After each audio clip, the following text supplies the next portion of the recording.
لیکن ہر مسئلے کے لیے میں آپ کو ایک ہی دعا بتا دیتا ہوں. اکثر لوگ مجھے ای میل کرتے ہیں جی روزگار کے لیے، کوئی کہتا ہے جی اولاد کے لیے، کوئی کہتا ہے جی پریشانی دور کرنے کے لیے، کوئی کہتا ہے جی جو رزق میں برکت کے لیے، کوئی کہتا ہے بیماری دور کرنے کے لیے کوئی دعا بتا دیں. بھائیو ہم آپ کو کوئی 50 دعائیں نہیں بتاتے ہیں، ایک دعا بتاتے ہیں، ایک دعا جو اکثر مسلمانوں کو پہلے ہی آتی ہے. اس کو ترجمے کے ساتھ یاد کر لیں اور اس دعا کو آپ ہر جگہ پڑھیں، جس مقصد کے لیے پڑھیں. اور الحمدللہ قرآن حکیم میں سورۃ البقرہ کی آیت نمبر 201 کے اندر اللہ تعالیٰ نے وہ دعا اہل ایمان کو تعلیم فرمائی ہے اور مومنین کی نشانی بتایا ہے اس دعا کو کہ مومنین اس کے ذریعے اللہ تعالیٰ سے دعا مانگتے ہیں. اور آگے اللہ تعالیٰ نے اپنا فتویٰ بھی سنا دیا ہے کہ جو کوئی ان الفاظ کے ساتھ ہم سے دعا مانگتا ہے ہم اس کی اس دعا کو دنیا اور آخرت میں اس کے حق میں قبول کریں گے. الحمدللہ. اور وہ دعا ہے سورۃ البقرہ آیت نمبر 201 ربنا آتنا فی الدنیا حسنہ وفی الآخرۃ حسنہ وقنا عذاب النار. یہ وقف کر کے میں نے پڑھا اور کنٹینیوس پڑھیں گے. ربنا آتنا فی الدنیا حسنۃ وفی الآخرۃ حسنۃ وقنا عذاب النار. اب اس کا ترجمہ بھائیو یاد کرنا کوئی راکٹ سائنس ہے. ربنا آتینا، اے رب ہمارے ہمیں عطا فرما، ہمیں دے دے. فی الدنیا حسنہ، اس دنیا میں بھلائی. وفی الآخرۃ حسنہ، اور آخرت میں بھلائی. اور آخرت کی سب سے بڑی بھلائی کیا؟ وقنا عذاب النار، ہمیں آگ کے عذاب سے بچا لے. آمین. اللہم اجرنا من النار، اللہم اجرنا من النار، اللہم اجرنا من النار. اچھا مولویوں کی تسلی نہیں ہوئی، انہوں نے اس کے ساتھ لگا دیا وقنا عذاب القبری، وقنا عذاب الحشری، وقنا عذاب المیزان، پتہ نہیں کیا کچھ لگا دیا. حالانکہ تعلیم کی کمی ہے. دنیا اور آخرت اس میں کور ہو جاتی ہے. کیوں؟ پھر دنیا حسنہ میں پوری دنیا کور، وفی الآخرۃ حسنہ میں قبر بھی کور، میدان حشر بھی کور، میزان عمل بھی کور. کیوں؟ بخاری اور مسلم کی متفق علیہ حدیث ہے کہ آپ صلی اللہ علیہ وسلم نے فرمایا جو شخص مر گیا اس کی قیامت قائم ہو گئی، مرتے ہی قیامت قائم ہو گئی. اور بخاری اور مسلم کی متفق علیہ حدیث ہے کہ آپ صلی اللہ علیہ وسلم کی وفات کے دنوں میں سیدہ عائشہ کہتی ہیں میرے بھائی نے مسواک اٹھائی بھی تھی، آپ نے مجھ سے مانگی، میں نے انہوں نے چبانے ہی شروع کی تو وہ چبائی نہ گئی، سخت تھی، تو میں نے اپنے منہ میں چبا کر آپ صلی اللہ علیہ وسلم کے منہ میں ڈالی. اللہ تعالیٰ نے میرے تھوک کو اور نبی صلی اللہ علیہ وسلم کے تھوک کو اس دن جمع فرما دیا ایک ہی جگہ پر جو نبی صلی اللہ علیہ وسلم کی دنیا کی زندگی کا آخری دن اور آخرت کی زندگی کا پہلا دن تھا. بخاری اور مسلم میں. تو اماں عائشہ حضور کی وفات کے دن کو کیا کہہ رہی ہیں؟ آخرت کی زندگی کا پہلا دن. تو وفی الآخرۃ حسنہ میں قبر بھی آ گئی، آخرت بھی آ گئی، میزان عمل بھی آ گیا، سب کچھ آ گیا. تو یہ مولویوں نے خام خواہ بیچ میں چیزیں، کسی نے ودخلنا مال ابرار یا عزیز و یا غفار، پتہ نہیں کیا کچھ بیچ میں لگایا ہوا ہے. بس یہ کامل دعا یہی ہے، ربنا آتنا فی الدنیا حسنہ وفی الآخرۃ حسنۃ وقنا عذاب النار. اس کو بدل نہیں سکتے، یہ بہت خطرناک معاملہ ہے. بخاری اور مسلم کی متفق علیہ حدیث ہے. ایک صحابی کو آپ نے دعا تعلیم فرمائی وضو کے بعد کی، اس میں الفاظ تھے بنبی کا ارسلتا، میں ایمان لایا اس پر جو تیرے نبی کے ساتھ نازل ہوا. اس صحابی نے دعا پڑھتے ہوئے کہہ دیا برسولی کا ارسلتا. اب کوئی فرق ہے؟ میں ایمان لایا اس کتاب پر جو تیرے رسول پر نازل ہوئی. رسول تو سپرلیٹو ڈگری ہے، نبی سے بھی اوپر کی ڈگری. ہر نبی رسول نہیں ہوتا، چاند ایک رسول ہے. آپ صلی اللہ علیہ وسلم فرمایا تو نے میرے الفاظ کیوں چینج کیے؟ وہی کہہ جو میں نے کہا تھا بنبی کا ارسلتا. اب اس نے کہا یا رسول اللہ میں نے کون سی گستاخی کر دی ہے، میں تو اچھے الفاظ استعمال کیے ہیں، عشق دے چلے نمبر لے گئے، عقل والے ہوتے ہیں انجے ہی عملہ گالیاں، کچھ نہیں انہوں نے کہا. اب جو نبی صلی اللہ علیہ وسلم اپنے الفاظ کو نہیں بدلنے دے رہے اور اچھے الفاظ اس نے استعمال کیے، وہ یہ اجازت دیں گے کہ آپ صلی اللہ علیہ وسلم کی سنت دعاؤں کو آپ اس حوالے سے چینج کریں کہ اس میں چیزیں ایڈ کرنا شروع کر دیں، یہ آپ صلی اللہ علیہ وسلم اجازت دیں گے؟ تو یہ بدعت کے ٹاپک پہ میں نے کم از کم 5 گھنٹے کی گفتگو ریکارڈ کروا دی ہے، مسئلہ نمبر 75A اور 75B اہل سنت پاک.com پہ. اس میں بھی میں نے یہ ان حدیثوں کو ڈیٹیل کے ساتھ ڈسکس کیا تھا. لہذا نوکری کا مسئلہ ہو، رشتے کا مسئلہ ہو، پیپر دیے ہوئے ہو، پاس ہونے کا ایشو ہو، بیماری کا مسئلہ ہو، کوئی مسئلہ ہے اپنے ذہن میں رکھیں اور پھر دنیا حسنہ کو دل میں رکھیں کہ دنیا میں میرے لیے بھلائی، ہر چیز بھلائی. اچھی صحت کیا بھلائی نہیں ہے؟ اچھی نوکری کیا بھلائی نہیں ہے؟ اچھی بیوی کیا بھلائی نہیں ہے؟ ہر چیز ذہن میں رکھتے ہوئے جو آپ کی خواہش ہے یہ دعا کریں ربنا آتنا فی الدنیا حسنہ وفی الآخرۃ حسنۃ وقنا عذاب النار. اور اس میں یقین کریں آپ کو گلٹ بھی نہیں ہوگا. صرف آپ اللہ سے دنیا نہیں مانگ رہے ہوں گے، کیونکہ سورۃ البقرہ میں آتا ہے کہ جو دنیا دار لوگ ہیں نا، جو اللہ سے باغی لوگ ہیں، وہ کہتے ہیں اللہ ہمیں دنیا میں ہی عطا فرما دے. اور اللہ تعالیٰ پھر ساتھ فرماتا ہے سورۃ البقرہ آیت نمبر 201 کہ جو میرے نیک ایمان والے بندے ہیں وہ یہ نہیں کہتے اللہ ہمیں دنیا میں ہی دے دے، وہ کہتے ہیں ربنا آتنا فی الدنیا حسنہ وفی الآخرۃ حسنۃ وقنا عذاب النار. اچھا اب آپ ویسے دعا کر رہے ہو اللہ میں پاس ہو جاؤں یا اچھا رشتہ ہو جائے، نوکری لگ جائے، اس وقت آپ پیورلی دنیا کی دعا کر رہے ہوں گے. لیکن جب آپ یہ دعا کریں گے تو آپ اللہ تعالیٰ کو بھی ناراض نہیں کریں گے، دونوں چیزیں ایڈ ہو جائیں گی ساتھ. یعنی اللہ تعالیٰ کو بھی آپ سے کوئی گلہ شکوہ اس حوالے سے نہیں رہے گا. آپ کہہ رہے ہوں گے یا اللہ ربنا آتنا فی الدنیا حسنہ وفی الآخرۃ حسنۃ وقنا عذاب النار، تو آپ اہل ایمان میں شامل ہو جائیں گے سورۃ البقرہ آیت نمبر 201 کے تحت. اسی کانٹیکسٹ میں 3 احادیث ہیں بڑی اہم الحمدللہ. پہلی حدیث صحیح بخاری میں 6399، صحیح مسلم میں 6840، مشکات میں 2487. سیدنا انس ابن مالک رضی اللہ تعالیٰ عنہ جنہوں نے 10 سال تک آپ صلی اللہ علیہ وسلم کو وضو کروایا، آپ کی وفات کے بعد 82 سال تک زندہ رہے اور 93 ہجری کے اندر بصرہ میں فوت ہوئے. آخر میں فوت ہونے والے چند صحابہ میں سے ہیں انس ابن مالک، بہت قریبی صحابی آپ صلی اللہ علیہ وسلم. ان سے کسی تابعی نے آگے پوچھا کہ بتائیے کہ اللہ کے نبی صلی اللہ علیہ وسلم جب اللہ سے مانگا کرتے تھے تو کیا دعا مانگا کرتے تھے؟ تو پتہ انہوں نے کیا جواب دیا؟ انہوں نے کہا کہ اللہ کے نبی صلی اللہ علیہ وسلم جب کبھی بھی اپنے رب سے دعا مانگا کرتے یا کسی بھی چیز کا سوال کیا کرتے تو آپ کی اکثر دعا یہی ہوا کرتی تھی، اللہم ربنا آتنا فی الدنیا حسنہ وفی الآخرۃ حسنۃ وقنا عذاب النار. ہر معاملے میں کوئی سوال بھی کرتے تو اس دعا کے ساتھ.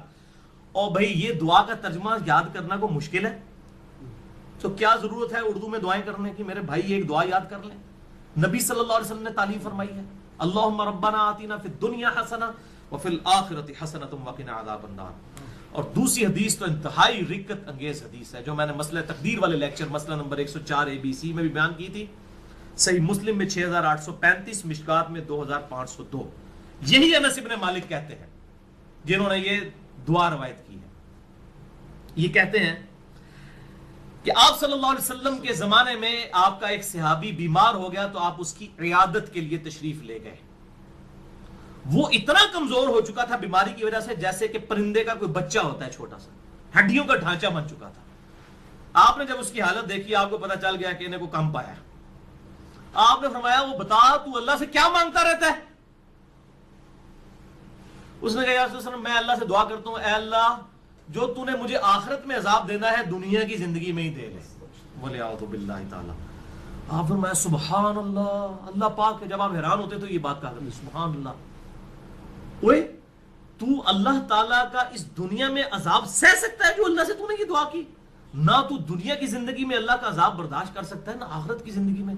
اور تجھے تو چاہیے تھا کہ تو اللہ سے دعا کرتا اللہم ربنا آتنا فی الدنیا حسنہ وفی الآخرۃ حسنۃ وقنا عذاب النار. یہ کیا تو دعائیں کرتا رہے؟ اس میں وہ فنیٹک قسم کے جو صوفیاء ہیں نا ان کا بھی ارادہ، وہ کہتے ہیں سانو دنیا نہیں چاہیے آخرت ہی چاہیے. اور اللہ کے نبی کہہ رہے ہیں دنیا بھی اچھی آخرت بھی اچھی. اچھا انس ابن مالک کہتے ہیں جب آپ صلی اللہ علیہ وسلم نے اسے یہ بات ارشاد فرمائی پھر اس نے یہی دعا مانگ کر اللہ کی طرف متوجہ ہوا، اللہم ربنا آتنا فی الدنیا حسنہ وفی الآخرۃ حسنۃ وقنا عذاب النار. تو اللہ تعالیٰ نے اسے شفا عطا فرما دی.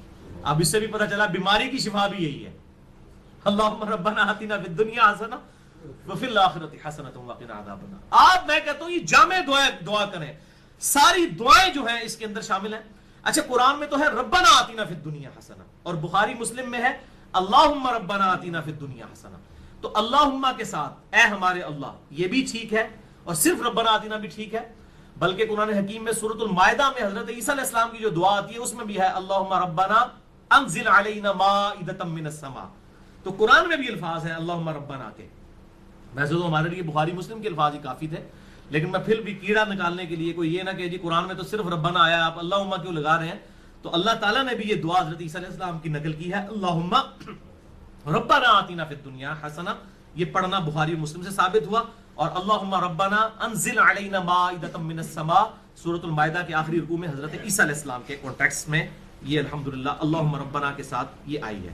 اور تیسری حدیث سنن ابی داؤد میں 1892، مشکات میں 2581 عبداللہ بن صائب کہتے ہیں کہ میں نے خود نبی صلی اللہ علیہ وسلم کو رکن یمانی اور حجر اسود کے درمیان وہ جو مستجاب دیوار ہے یہ دعا مانگتے ہوئے سنا ہے، اللہم ربنا آتنا فی الدنیا حسنہ وفی الآخرۃ حسنۃ وقنا عذاب النار۔ اسے مستجاب دیوار کہتے ہیں۔ مستجاب کہتے ہیں دعا کی قبولیت کی جگہ۔ 70 انبیاء کا مصلی ہے، آپ وہاں پر کھڑے ہوں تو آپ کا رخ دونوں قبلوں کی طرف ہو جاتا ہے، بیت المقدس کی طرف بھی اور خانہ کعبہ کی طرف بھی۔ اس دوران آج تک حاجی، عمرہ کرنے والے اور حج کرنے والے یہ دعا مانگتے ہیں، ربنا آتنا فی الدنیا حسنہ وفی الآخرۃ حسنۃ وقنا عذاب النار۔ یہ بس اتنے ہی الفاظ ہیں، باقی جو ایڈ کیے لوگوں نے خود کیے میں۔ تو دعا کی قبولیت کی جو جگہ ہے خانہ کعبہ شریف، وہاں پر بھی آپ نے یہی دعا مانگی، ربنا آتنا فی الدنیا حسنہ وفی الآخرۃ حسنۃ وقنا عذاب النار۔ اسماء اعظم اور دعا کی قبولیت کے لیے کیا کیا طریقے ہیں، اس حوالے سے میرا مسئلہ نمبر 82 ڈیٹیل کے ساتھ ریکارڈ ہے۔ اور بھائیو، بخاری اور مسلم اور باقی احادیث کی روشنی میں کئی ایک مقامات ہیں جو دعا کی قبولیت کی جگہ ہیں۔ مثلا اذان اور اقامت کے درمیان جو وقفہ ہے جماعت کھڑے ہونے تک کا، یہ دعا کی قبولیت کا سبب ہے۔ ابو داؤد میں حدیث موجود ہے، آج میرا ٹاپک نہیں اس لیے میں سکپ کر رہا ہوں۔ اسی طریقے سے تیز بارش کے وقت دعا قبول ہوتی ہے، میدان جنگ میں، جنگ کے دوران عین، اس وقت دعا کی قبولیت کا وقت ہے۔ جمعے والے دن خطیب جب جو ہے وہ 2 خطبوں کے درمیان وقفہ کرتا ہے، اس دوران دل میں دعا مانگی جائے، وہ قبولیت کا وقت ہے۔ اور کئی ایک قبولیت کے وقت ہیں، لیکن ایک وقت ایسا ہے جو ہر وقت آپ کے پاس اویلیبل ہے۔ اسی کانٹیکسٹ میں آپ کو اگلی 5 حدیثیں میں بیان کرنے لگا ہوں، اور وہ ہے نماز میں دعا مانگنا، جس کے لیے آپ کو جمعے کے دن کے انتظار کی ضرورت نہیں ہے، کسی اور چیز کی ضرورت نہیں، جب بھی آپ نماز پڑھیں۔ یہ 5 حدیثیں، اسی پہ ہماری گفتگو کنکلوڈ ہوگی۔ پہلی حدیث صحیح بخاری میں 6230، صحیح مسلم میں 897، مشکات میں 909، کہ آپ صلی اللہ علیہ وسلم نے صحابہ اکرام علیہم رضوان کو تشہد تعلیم فرمایا، التحیات للہ والصلوات والطیبات عبدہ ورسولہ تک، اور اس کے بعد آپ صلی اللہ علیہ وسلم نے فرمایا جب یہ تشہد پڑھ چکو، اس کے بعد جو من پسند دعا ہو وہ تم اپنے رب سے مانگ سکتے ہو، جو بھی من پسند، یعنی جو بھی دعا مانگنی ہے آپ کتاب و سنت میں اگر کوئی دعا آئی ہے وہ بھی مانگ سکتے ہیں، اس کے علاوہ بھی کوئی مانگ سکتے ہیں، لیکن مانگیں گے عربی میں۔ عربی سمبل آف یونٹی ہے مسلمانوں کا۔ اور ویسے ایک دعا ہی، اللہم ربنا آتنا فی الدنیا حسنہ وفی الآخرۃ حسنۃ وقنا عذاب النار، یہی کافی ہے۔ بل اس حدیث میں عدم ذکر ہے درود ابراہیمی کا، وہ اگلی حدیثوں میں موجود ہے۔ صحیح مسلم میں 1739، مشکات میں 1257 میں ہے کہ اما عائشہ کہتی ہیں کہ نبی صلی اللہ علیہ وسلم جب تشہد بیٹھتے اللہ کی حمد بیان کرتے، اس کے بعد دعائیں کرتے۔ اور یہی حدیث سنن نسائی میں 1720 اور 1721 ہے کہ آپ صلی اللہ علیہ وسلم اللہ کی حمد بیان کرتے، اس کے بعد نبی صلی اللہ علیہ وسلم پر درود پڑھتے، اور اس کے بعد اپنے رب سے دعائیں مانگا کرتے۔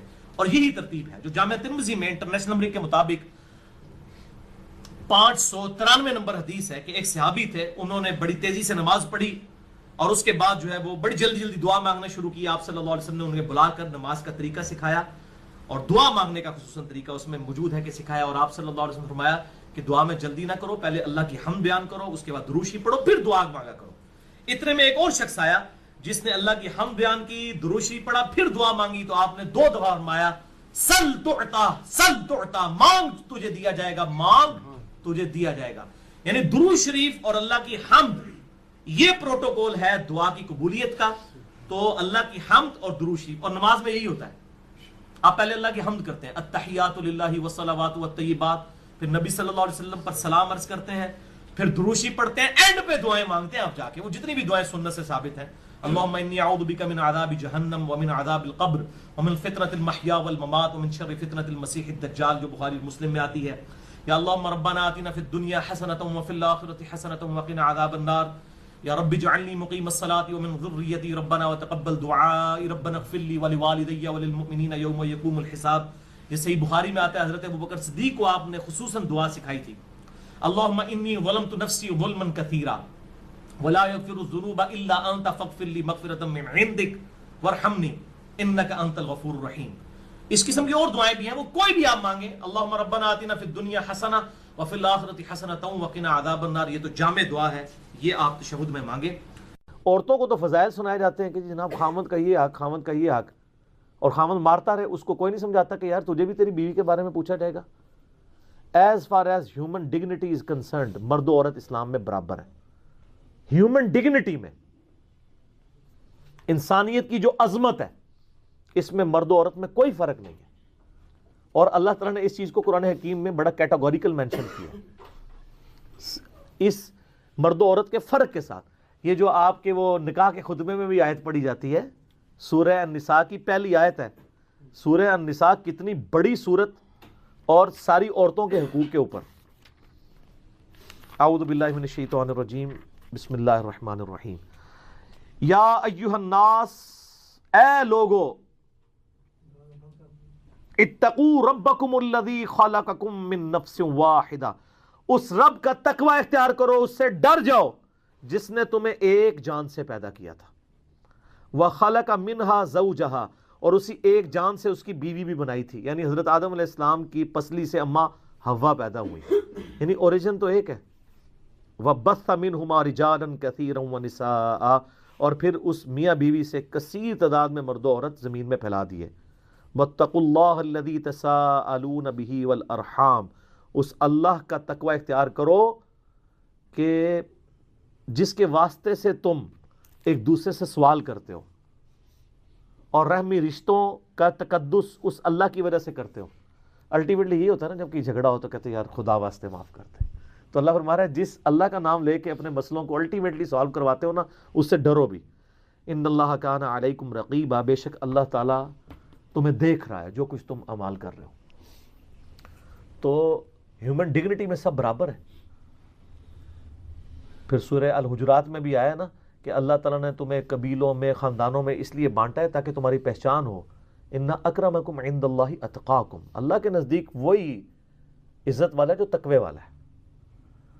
پھر یہ نہیں دیکھا جائے گا بھی سیدہ فاطمہ جو ہے وہ جنتی عورتوں کی سردار کیوں ہے، کسی مرد کو کیوں نہیں بنایا گیا. سر انہوں نے پرفارم کیا. اور ابو لہب حضور کا سگا چچا ہے، دوزخ میں جائے گا، پرفارم نہیں کیا.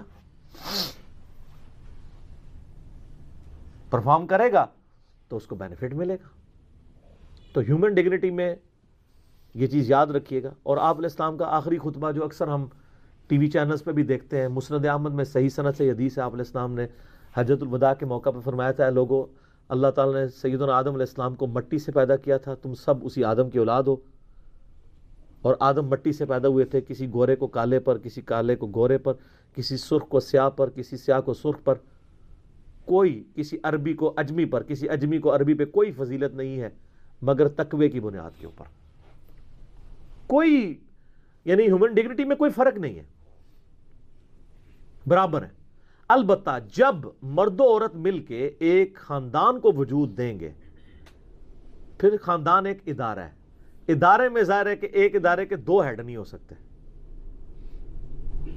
وہ ایک ہی ہوگا. پھر اس میں سورہ نساء میں ہے الرجال قوامون علی النساء، مرد عورتوں پہ حاکم بنائے گئے. حاکم کا یہ مطلب نہیں ہے کہ پینٹی لگائیں، مراد یہ ہے کہ پھر الٹیمیٹلی جب ٹائی پڑے گی تو مرد کی بات مانی جائے گی، باقی وہ جو غلط کام کرے گا وہ اللہ کے حضور جواب بھی دے گا.